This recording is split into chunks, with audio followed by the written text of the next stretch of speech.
जय Hind dear student.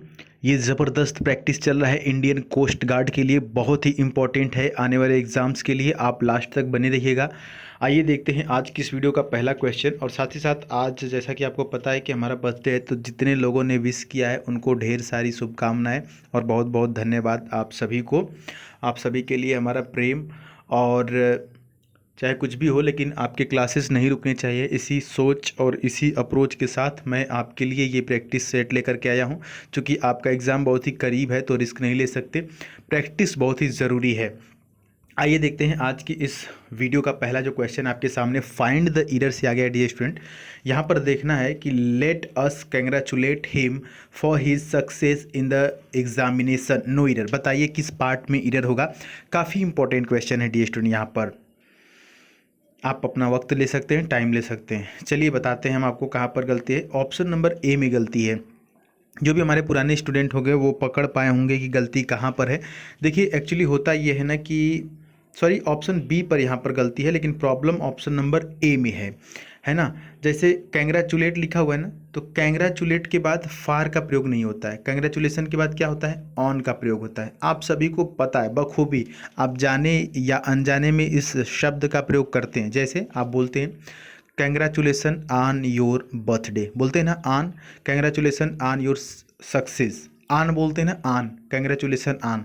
तो आपको जनरली पता ही है कि कैंग्रेचुलेसन के बाद किस चीज़ का प्रयोग होता है, ऑन का प्रयोग होता है। ठीक है, तो कैंग्रेचुलेसन के बाद यहाँ पर फार नहीं आएगा, बल्कि क्या आएगा, यहाँ पर ऑन आएगा। क्लियर है, बात समझ में आ गई। तो ऑप्शन नंबर बी में एरर होगा। ठीक है, सही है ना, समझ गए। आगे बढ़ लेते हैं। अगर क्वेश्चन समझ में आया होगा तो वीडियो को अभी लाइक कर दीजिए। कहने की कोई ज़रूरत नहीं होनी चाहिए, क्योंकि ये आप सभी के लिए ही किया जा रहा है। अगला क्वेश्चन बहुत ही खूबसूरत है, आपके सामने है। We looked after the thief but he was nowhere to be find. काफ़ी इंपॉर्टेंट क्वेश्चन है और ऐसे फ्रेजेस मैं करा चुका हूँ। जो यहाँ पर ईरर है वो ऑप्शन नंबर ए में है डियर स्टूडेंट, और ईरर जो है वो आपके सामने है। मैंने इस प्रकार की चीज़ें अलग से भी कराई हुई है। We looked after the thief. अब देखिए बात यहाँ पर चोर को पकड़ने की हो रही है, चोर के तलाश की बात हो रही है, चोर को खोजा जा रहा है। थीप मतलब चोर होता है। लेकिन जब लुक आफ्टर एक साथ प्रयोग करते हैं, एक फ्रेज है, तो लुक आफ्टर का मतलब होता है देखभाल करना, किसी चीज़ की या किसी व्यक्ति की देखभाल करना। तो यहाँ पर चोर की आप देखभाल तो नहीं करेंगे, आप उसको खोज रहे हैं ना, तो तलाश करने के सेंस में, तो उसके सेंस में होता है लुक फार। क्या होता है, आफ्टर नहीं होगा, लुक के जगह, आफ्टर की जगह क्या हो जाएगा, for, FOR। Look for, we looked for the thief. हम चोर की तलाश में हैं। ठीक है, चोर की तलाश कर रहे थे। क्लियर है। लुक आफ्टर, लुक आफ्टर मतलब होता है देखभाल करना, लेकिन यहाँ पर लुक फार की जरूरत है क्योंकि चोर की तलाश की जा रही है। क्लियर है, आगे बढ़ ले। चलिए, option number A is right here. Next question dear student, यहाँ पर फिल इन द ब्लैंक्स है आपके सामने। बहुत ही खूबसूरत सा क्वेश्चन, बताइएगा क्या सही हो सकता है। यहाँ पर ऑप्शंस भी आपके सामने हैं। That story would make a good subject a novel. बताइए क्या होगा, for a novel, to a novel, in a novel या of a novel. Option number A सही होगा, बहुत ही सिंपल है। That story would make a good subject for a novel. क्यों सर, क्योंकि कहानी एक उपन्यास के लिए ध्यान देंगे, के लिए अच्छा सब्जेक्ट बना देगा। ठीक है, तो कोई भी कहानी जो है उपन्यास के लिए क्या करेगा, एक अच्छा के लिए का सेंस फॉर है यहाँ पर होगा। ठीक है, सब्जेक्ट फॉर नॉवेल, नॉवेल के लिए, उपन्यास के लिए। क्लियर। चलिए, अगला क्वेश्चन आपका इंतजार कर रहा है। बहुत ही प्यारा सा क्वेश्चन है और इस प्रकार के क्वेश्चन कई बार आपके एग्जाम में आए हुए हैं। फर्नीचर शब्द दिख जाता है ना, तो आपके माइंड जाता है कि सर यहीं पर कुछ प्रॉब्लम होगी। क्वेश्चन ये है कि the furniture dash to be delivered today, क्या होगा, इज आर हैव वर।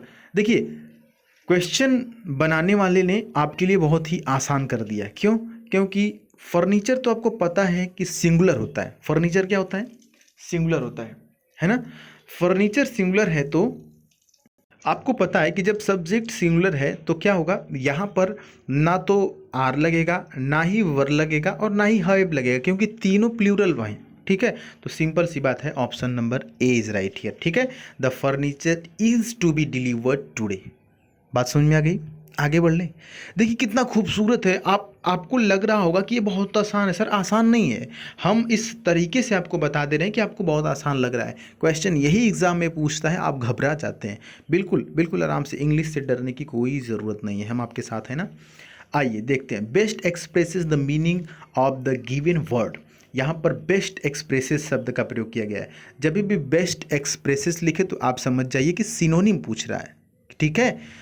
जैसे बेनेवोलेंट लिखा हुआ, ये एक मात्र ऐसा शब्द है, कह सकते हैं ऐसा वर्ड है जो एसएससी हो या एयरफोर्स हो या नेवी हो या एनडीए हो या आपका कोस्ट गार्ड हो, लगभग सभी एग्जाम्स में यह आता है वर्ड, ये घूमता रहता है, ये और नेक्स्ट वाला भी है।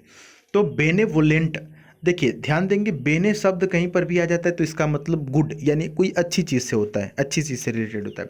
तो बेनेवोलेंट का मतलब होता है परोपकारी यानी कि दयालु, जिसको जेनरस भी कह सकते हैं, GENEROUS, या लिबरल कह सकते हैं, या मर्सीफुल कह सकते हैं, या चैरिटेबल कह सकते हैं। तो ऑप्शन नंबर बी यहाँ पर सही होगा। क्या होगा? चैरिटेबल, मतलब परोपकारी या दयालु। बाकी के ऑप्शन समझ लीजिएगा। फ्रेंडली लिखा हुआ है, फ्रेंडली का मतलब आपको पता है, मित्रवत, मित्रता से संबंधित। अफेक्सिनेट, अफेक्सिनेट का मतलब होता है स्नेही, स्नेह करने वाला। हेल्पफुल का मतलब आपको पता है, क्लियर है। आगे बढ़ते हैं। एक्यूमेन लिखा हुआ है ना, एक्यूमेन का भी आपको सिनोनिम बताना है। एक्यूमेन का मतलब होता है कुशाग्रता। क्या होता है? कुशाग्रता, जो कुशल होता है, कुशाग्रता, जो इंटेलिजेंस होता है, इंटेलिजेंट होता है। ऑप्शन ए सही होगा यहाँ पर डियर स्टूडेंट, बहुत ही सिंपल है, इंटेलिजेंस। बाकी की भी ऑप्शन समझ लें। चलिए, इनसाइट का मतलब होता है गहरी पहुंच या सूक्ष्म दृष्टि कह सकते हैं। विजडम का मतलब होता है बुद्धिमत्ता, और नॉलेज का मतलब होता है ज्ञान। चलिए आगे बढ़ते हैं डियर स्टूडेंट। अब देखिए, अब तक आपने सिनोनिम बताया, लेकिन आगे क्या कह रहा है कि choose the word opposite in the meaning to the given word and mark it in the answer sheet. Answer sheet में मार्क करने के लिए कह रहा है, क्वेश्चन पूछा हुआ है ऑलरेडी, ठीक है, प्रीवियस ईयर के क्वेश्चंस हैं ये सब। तो आइए देखते हैं, यहाँ पर वैलिडेट लिखा हुआ है। वैलिडेट का मतलब क्या होता है? वैलिडेट का मतलब होता है मंजूर करना या मान्य करना, कोई भी चीज़ अप्रूव करना, मतलब मंजूर करना। इसका उल्टा क्या होगा डियर स्टूडेंट? तो इसका उल्टा हो जाएगा डिसप्रूव। क्या हो जाएगा? डिसप्रूव। अप्रूव का क्या होगा? डिसप्रूव। मतलब वैलिडेट का मतलब मंजूर करना है, क्लियर है। आइए आगे बढ़ते हैं। मैं ज़्यादा तेज़ तो नहीं बता रहा हूँ, बहुत ही आराम से लेकर के चल रहा हूँ, क्योंकि बहुत से कमज़ोर भी स्टूडेंट हैं जिनको समझाते हुए चलना है। ऑप्शन नंबर बी में लिखा हुआ है ऑथेंटिकेट। ऑथेंटिकेट का मतलब होता है प्रमाणित, और इनजेन्युइन का मतलब होता है जो चीज़ जेन्युइन ना हो, और लेजिस सॉरी लीगलाइज लिखा हुआ है। लीगलाइज का मतलब होता है कानूनी रूप देना। क्या होता है? लीगलाइज का मतलब कानूनी रूप, कहते हैं ना लीगल है तो लीगलाइज करना यानी कानूनी रूप देना, क्लियर। आगे बढ़ लेते हैं। अगला जो आपके सामने वर्ड है, इसका एंटोनिम बताइए। सेग्रीगेट लिखा हुआ है। सेग्रीगेट का मतलब होता है अलग करना, यानी कि पृथक करना। तो क्या हो जाएगा? यूनाइट, इसका सही हो जाएगा, उल्टा हो जाएगा। यूनाइट का मतलब होता है मिलाना, और सेग्रीगेट का मतलब अलग करना, ठीक है। ज्वाइन भी लगभग लगभग ठीक है, लेकिन जो सबसे ज़्यादा ठीक है वो है यूनाइट। यूनाइट मतलब मिलाना, और सेग्रीगेट का मतलब अलग करना, पृथक करना, ठीक है। ज्वाइन मतलब एक्चुअली जो ज्वाइन का मतलब होता है वो होता है किसी चीज़ में शामिल करना, लिंक करना, कनेक्ट करना, क्लियर। ऑप्शन सी समझ लीजिएगा। सेपरेट का मतलब होता है अलग करना, और एग्रीगेट का मतलब क्या होता है? एग्रीगेट का मतलब होता है कुल, ये मतलब सकल, समस्त कह सकते हैं, कुल, टोटल। चलिए आगे बढ़ते हैं। अगला जो आपके सामने क्वेश्चन दिख रहा है उसमें लिखा हुआ है कि find the miss spelt word. अब आपको बताना है कि मिस स्पेल्ट यानी कि इसमें से गलत क्या है। देखिए, एमिकेबल का मतलब होता है मैत्रीपूर्ण, मित्रवत व्यवहार, फ्रेंडली, एमिकेबल, ठीक है, ये तो सही है। पार्टिस प्रैक्टिसेबल, प्रैक्टिसेबल का मतलब होता है अभ्यास, ये भी सही है। ऑप्शन नंबर डी में लिखा हुआ है लेमेंटेबल। लेमेंटेबल का मतलब होता है विचारणीय, सोचनीय, कोई चीज़ सोचने लायक है, विचार करने लायक है। ऑप्शन सी तब गलत होगा, बाकी तीनों सही हैं। तो ऑप्शन सी में देखते हैं क्या समस्या है। MANAGEABLA, GE होता है डियर स्टूडेंट, यहाँ पर जो जी है ना इसके बाद ई होगा, ठीक है, फिर इसके बाद ABLA। मैनेजेबल, मैनेजेबल का मतलब होता है प्रबंधनीय, ठीक है। बाकी सब सही है, लेकिन जी के बाद ई होना चाहिए, तो ऑप्शन सी सही है, मैनेजेबल मतलब प्रबंधनीय। लास्ट क्वेश्चन है, यहाँ पर देखिएगा पैसिव वॉइस से क्वेश्चन आपके सामने आ गया है। यहाँ पर देखिए, they will ask you a lot of questions at the interview. इसका पैसिव क्या होगा? देखिए, they will ask you a lot of question, एक तो आप बना सकते हैं अ लॉट ऑफ क्वेश्चन से, अ लॉट ऑफ क्वेश्चन को उठा करके आप बना सकते हैं पैसिव, लेकिन आप ऑप्शन देखेंगे तो कहीं भी अ लॉट ऑफ से नहीं बनाया हुआ है, हर जगह यू से बना है, यू आर करके। ठीक है, तो आइए समझते हैं ऑप्शन एलिमिनेट कैसे करेंगे। देखिए, दे विल है ना, तो फ्यूचर में है तो पास्ट में थोड़े आएगा, ऑप्शन डी तो ऐसे ही मतलब कट हो गया, पास्ट में कैसे आ जाएगा, फ्यूचर है तो। प्रेजेंट में भी नहीं आएगा, है ना, और ये देखिए ये भी प्रेजेंट में यू आर, तो ये नहीं होगा, ये तीनों ऑप्शन गलत हैं, सिंपली ऑप्शन ए सही है। कैसे? यू विल बी, क्या हो जाएगा, विल है तो विल बी हो जाएगा, you will be asked a lot of questions at the interview, option A सही है, कोई डाउट नहीं होना चाहिए। उम्मीद है कि आपको ये 10 के 10 समझ में आ गए होंगे, तो आप कमेंट बॉक्स में कमेंट करके बताइएगा कि ये कैसा लगा आपको। साथ ही साथ आपसे मैं रिक्वेस्ट करता हूँ कि आप हमारे सेकंड चैनल को सब्सक्राइब कर लीजिए, वहाँ पर व्लॉग वाली वीडियोज़ वगैरह आएंगी तो आप देख सकते हैं। ठीक है, वो आपके ऊपर है, बट आप कर सकते हैं सब्सक्राइब।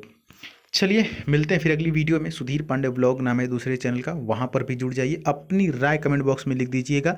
फिर अगले प्रैक्टिस सेट के साथ मिलेंगे आपसे, तब तक के लिए बाय बाय, टेक केयर।